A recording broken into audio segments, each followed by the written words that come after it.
শোনেন, আপনারা মুসলমানরা কেন সুদ খান? ইসলামে সুদ খাওয়া হারাম। যদি এই ফতোয়া দিয়ে যায় কোন হিন্দু পণ্ডিত, বা কথা ঠিক না ভুল? কথা তো ঠিক। আরে উনি হিন্দু হোক, উনি নাস্তিক হোক, উনি ইহুদি খ্রিস্টান যেই হোক, কথা কোরআনের বলেছে কি বলে নাই? বলেছে।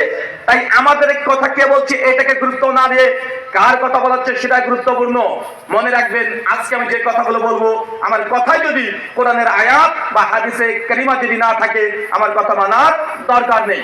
আর আমি নিজস্ব পার্সোনাল ব্যক্তিগত কোনো ব্যাখ্যা, এই ব্যাখ্যাও মানার দরকার নেই। আমি কোরআনের আয়াত যেগুলো বলছি, যদি মুসলমান হন আপনি মানতে বাধ্য। আর যদি হাদিসে মুবারাকা আমি পাঠ করি, তাহলে হাদিসগুলো মুসলমান মানতে বাধ্য কি বাধ্য নয়? বাধ্য। তার জন্য আল্লাহ বলছেন, আল্লাযীনা ইয়াসতামিউনাল কওল, যারা মনোযোগ সহকারে কথা শ্রবণ করে, তথা আপনাকে কথা শুনতে হবে।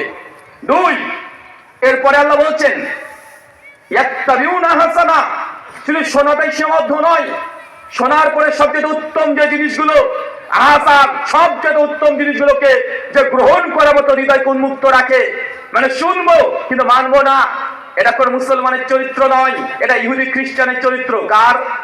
ইহুদিরা বলতো সামিনা, শুনলাম, আসাই না, আমি মানবো না।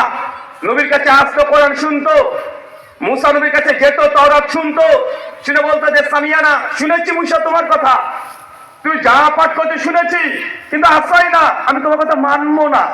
তো শোনার পরে না মানা, এটা কাদের? এটা ইহুদিদের চরিত্র। আর কথা শুনবই না, শোনার দরকার নেই।